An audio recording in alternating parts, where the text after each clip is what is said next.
of live. This is Captain Ron here with my trusted cohorts, Eric Larson and Dieter Staudinger here tonight. Missing, obviously, is Diane, who had a health issue with one of her cats. And we definitely give that priority over our pathetic show. So anyway, we're here once again to help anybody out there who might have a fear of flying or know somebody with a fear of flying, which is often the case. And in general, if you just like to talk about flying and maybe feel cool because you know a few airline terms or aviation terms, we welcome any and all people here. And tonight we're going to talk a little bit about what's been happening is a lot of people this time of the year, both current clients, past clients, and people just joining in their journey to overcome their fear of flying, want to know, how do you get over a fear of flying? So guess what? That's what we're going to do.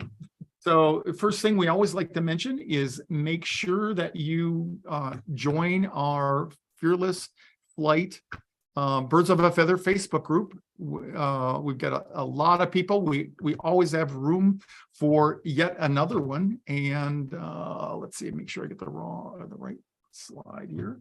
And join that, because it's a great place to meet other people who are in various stages of overcoming their fear of flying, and we monitor that as well. And when we see some people struggling or looking for help, and we feel we can be useful, we comment on that as well.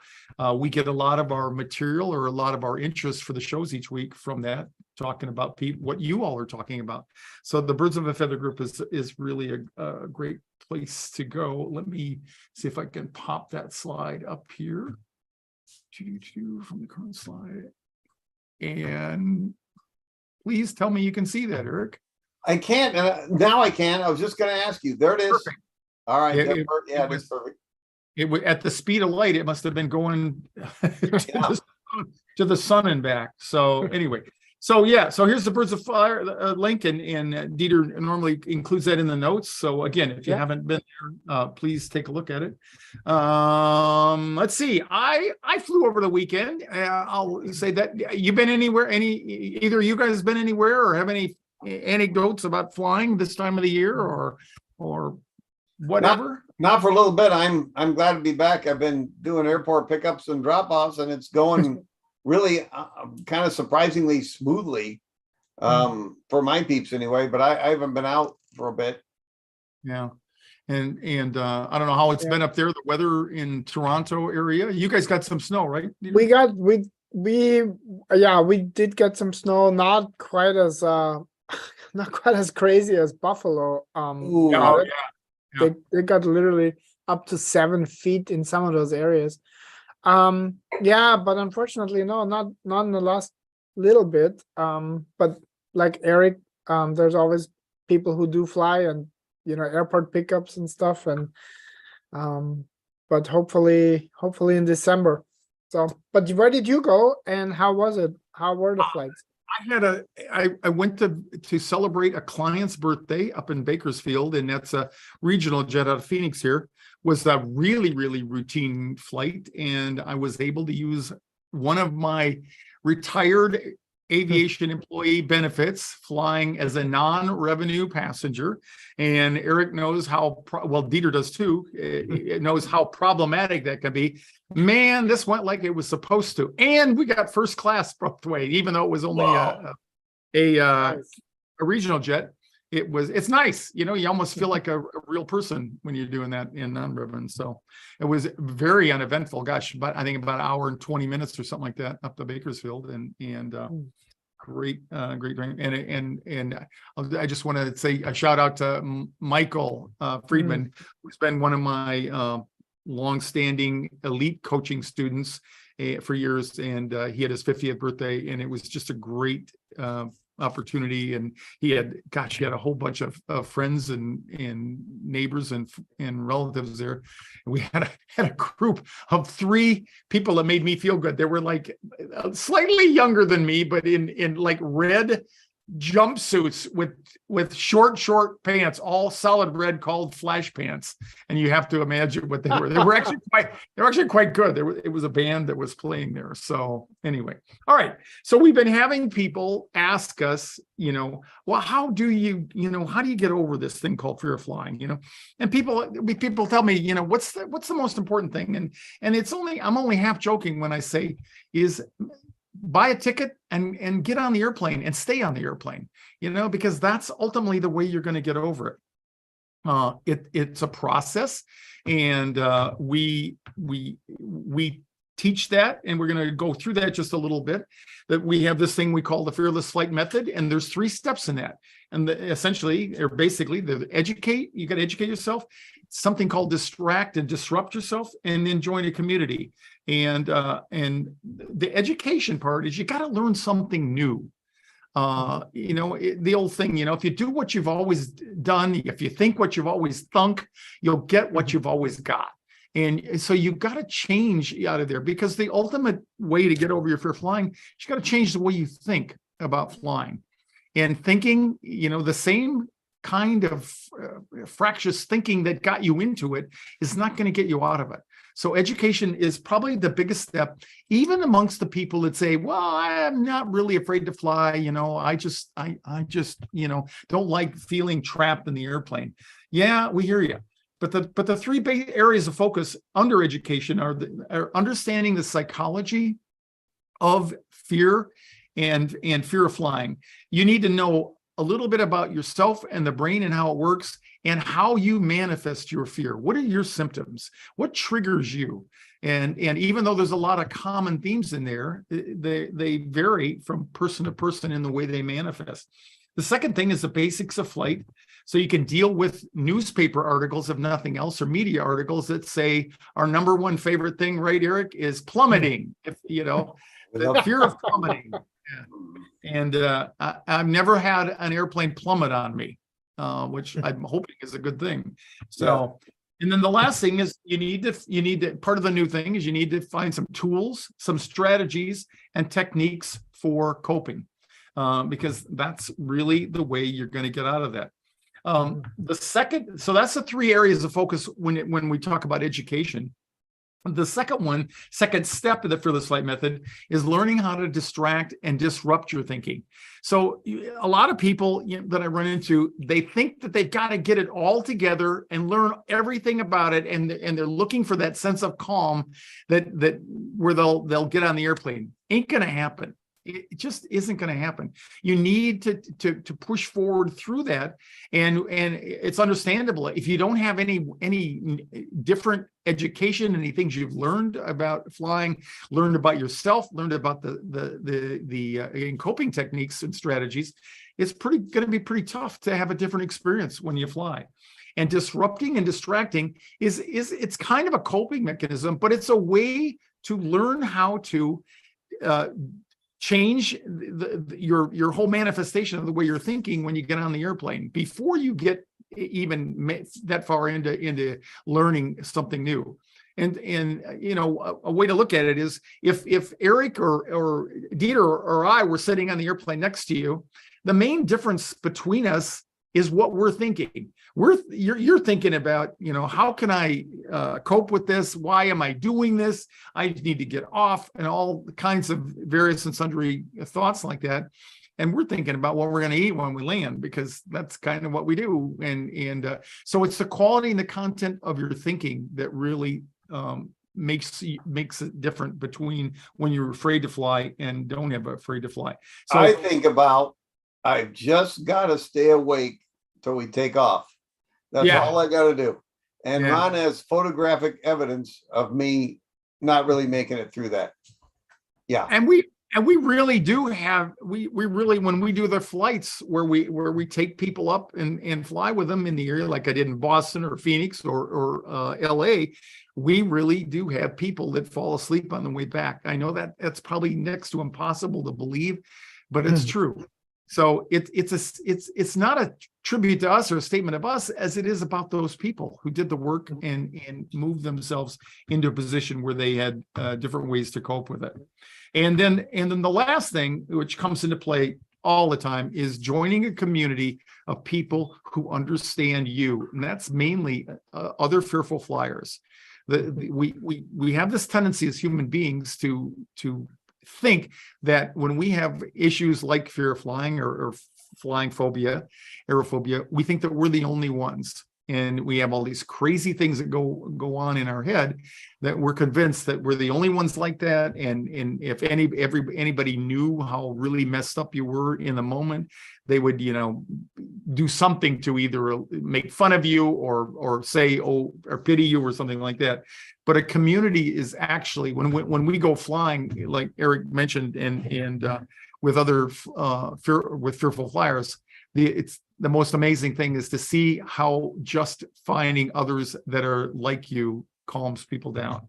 It's really a credit thing. And that is the number one, but also our Birds of a Feather Facebook group for all those that can't come together and fly, is an amazing, safe and nurturing place for all of you to, if you haven't joined yet. And I just want to say thank you to there you go. Of course, the calls to come to Boston. Yes, Leslie. I think we're planning to go there next spring, March or so. Yep, we are. I'm gonna say with certainty that we're gonna go in March. I'm by the time I'm traveling to Europe again in December, I'm hoping to actually pick a date before we leave in December, because I noticed that the earlier we pick it, the more people kind of work their plans around that. So we're probably gonna post that Boston flight again December. I happen to have a number of clients up there, another number of followers, and so it looks like a really plausible thing. Quick, Michelle, she said she saw you on Inside Edition. So, and I think somebody posted that in our Birds of a Feather Facebook group as well, the video of you on Inside Edition. Did you talk about that last week at all, or? A little bit. We, that was an opportunity that I think I did that back in June. Whenever you get an inquiry from a national show, particularly one like Inside Edition, which is more of a tabloid type event, I have mixed emotions about it. I mean, of course, who doesn't want free advertising?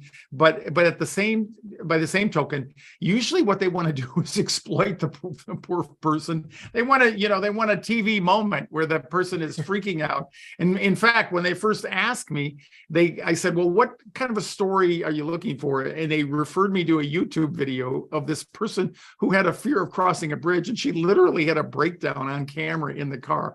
And believe me, I'm not into that. We're not looking to exploit somebody. And so I kind of opted out. And then they called me back a couple of months later and said, we have this person that put their own video up on YouTube, and we asked them if they would be interested in trying to do something with that. And so that's how we got the person. And it's a good story in terms of what they represented there. I was disappointed that I didn't have more time to work with the person before we actually flew. And what they did was they're out of New York, and the person lived in St. Augustine, close to Jacksonville. So they met in Jacksonville, flew over to Dallas. I met them there.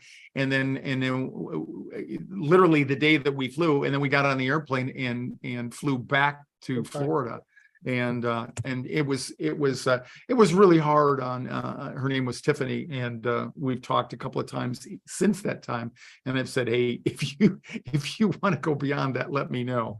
But anyway, yeah, so thanks to anybody who noticed the story out there, and it was what it was. So anyway, okay, so some of the things that we offer, Elite Custom Coaching is by far and away the best thing you can do. I've had nobody that I've ever worked with that did not fly, and is continuing and flies still today. That's done the Elite course. It's if you we have on our website, I think, don't we have Eric Dieter, the application form if people are interested in that? If we don't, we'll have a link to it by the time we get done with the show today here. Yeah, I don't think we've posted it to the website yet. but I will definitely make sure it's there in short order. So Yeah. I because can that's- drop it in here. So Yeah, because that's an expansive Mm-hmm. type program, and it's the most expensive thing that I do, but it's also one of the most rewarding because we get to know each other on a really intimate level. But basically, we're going to do a lot of coaching to get you ready for that, and then on an appointed day, I'm going to go to an airport that is near you if you want to do this, and we're going to fly somewhere. Typically, I'll fly from the airport of choice near the client to another airport and turn around and come back. Or sometimes I've done that in conjunction with an important flight they wanted to make. Like I had a person that was supposed to be in a wedding in LA, and they lived in Texas, so we flew from Texas to LA and did that. But anyway, if you have any interest in that, we actually have an application form, because it's not for everybody, and that helps people decide whether it might be something that they would be interested in. Like I said, that's certainly the most fun and the one with the highest success. I know the success because I end up flying with everybody. And then we do what I've done for years is one-to-one coaching. First, it was just over the phone because for some reason people didn't want to jump on an airplane and come to Phoenix to our classes out here. And now I use Zoom almost exclusively, and it's a little bit more intimate than a phone. And so I do that. And this is something that, particularly if you have fewer than 7 days to prepare for a flight, it's very effective. I get people, I help people get comfortable getting on the airplane, and again, a high level of success for people. We do it online and with the phone, and then we have the Fearless Flight Kit that sometimes augments that for people. So if you're certainly if you're in a pinch, or if you're down the road and you just want to brush up on your skills, sometimes that's an option for a lot of people. And then the thing that really lends itself to anybody who's got more than a week to prepare is our Clear for Takeoff 201 Global Online course. It's on demand. We've got an app now that you can literally do the course whenever you want, rather than trying to match up with an online webinar or anything, which we do. We still do monthly live coaching webinars, which is a really important part of that, where people can interface with Dieter and Eric and I, and sometimes Diane live. And even within the 201 Global Online course, we have a community there. As a matter of fact, one of the first steps is to have people write their story and post it in the community, and it lets other people see where you're at, and you can see where they're at. And then it has just a whole lot of content that we're adding to as we go all along. I mentioned that in the 201 course, we have a monthly live coaching call. So after you complete the course and you lose access to it, you can continue with that by either going directly and purchasing the weekly or the monthly coaching webinars, or you can join our membership program called the Fearless Flight Club.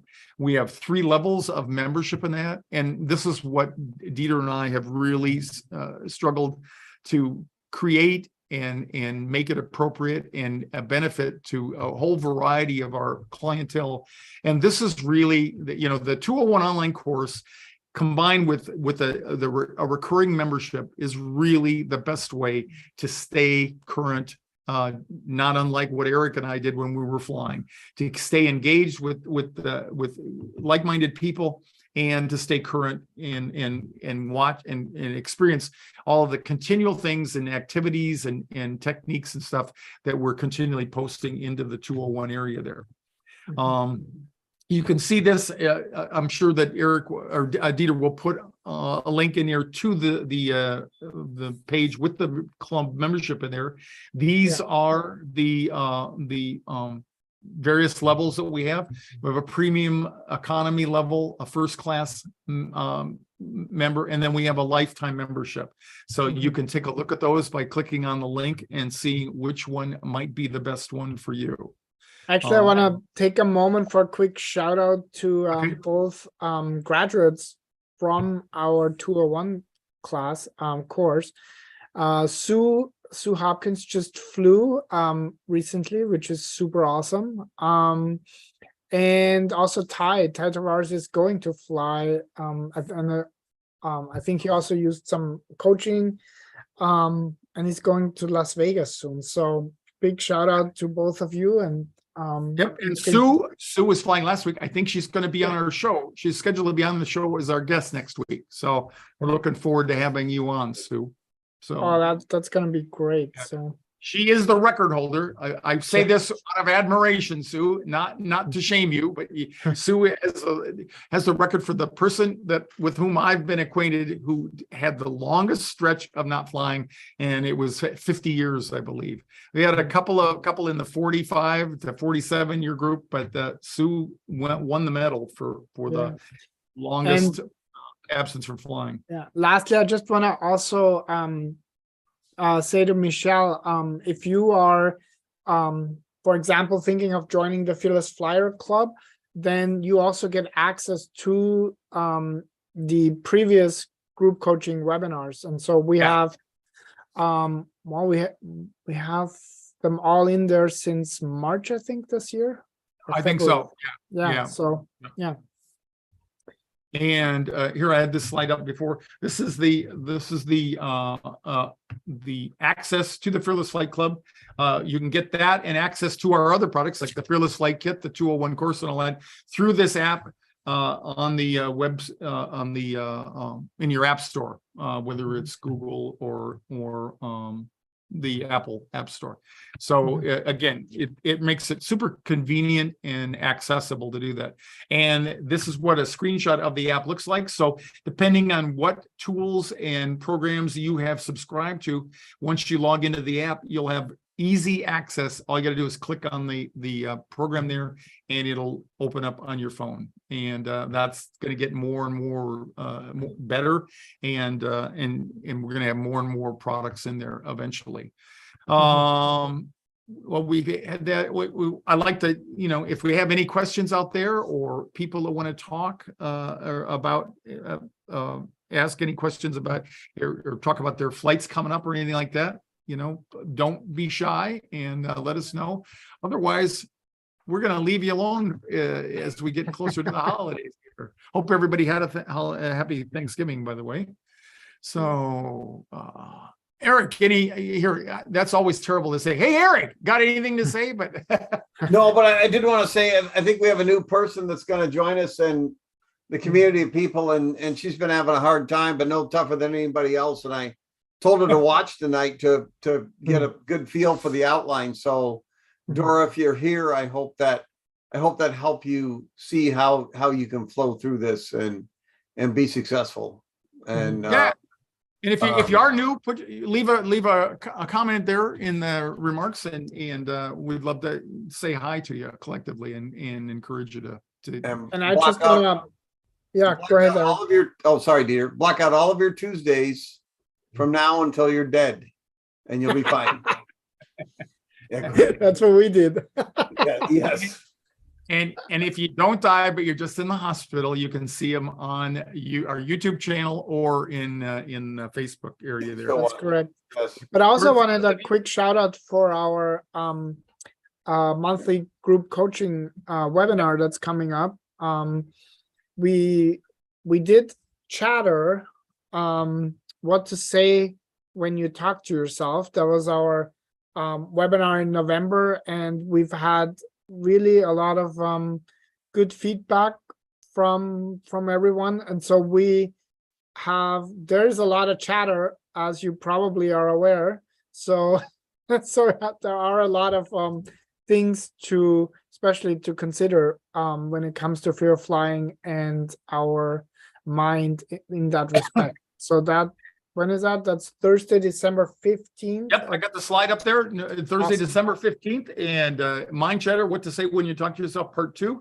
And there might be part 3, 4, and 5 in there, because basically what you say to yourself is what keeps you locked in, or what helps you unlock the doors of the prison of your mind. So we're gonna stay with that theme for a little bit anyway, and we'll talk about strategies and techniques. And again, if you're in the 201 course, you already got access to it. If you're in one of the monthly membership levels, you've got access to it. If you just want to take a look at what this one is all about, you can buy access for just that webinar there. So, and for this particular one, because it's two-parter, and I know that Sumi Glazio just asked in the comments, for this particular one, you'll also get the replay. So if you sign up for this one, either because you're part of the Fearless Flyer Club, or you just want that particular one and just a one-time payment, then you also get access to the one in November as well. So just because they're really tied together, and we just want to make sure that even if you only do the second one live, that you still have access to part one as well. So yeah. So I don't really have anything else. We just want to wish you a great December and happy holiday. And if you're on the fence, you don't know what to do, just keep checking in with us, and until you get a feeling of what's right for you. If we can't be the ones to help you, we'd like to be responsible for at least encouraging you to find help wherever you can find it. We haven't advertised the book at all. My book, Overcoming Fear Flying, is on Amazon. It's a great resource. I have a lot. It's never going to win a Pulitzer Prize, but we didn't write it for that reason. We wrote it so that it was down to earth for people like me that could say, I want to be able to read something and make sense out of it. I don't want to have 57,000 steps that I got to follow through or things like that. It's just a really great introductory course, and it follows the same format that we use on our 201 global online course. We have a module on psychology. We have a module on basics of flight. We have a module on coping skills and strategies, and then a module on putting it all together. So with that, I think we're done, and we'll bid you all a good evening, and stay warm wherever you are, and hope to see you next week again for another episode of Fearless Flight Live. Thanks a lot, everybody. See you guys on Tuesday.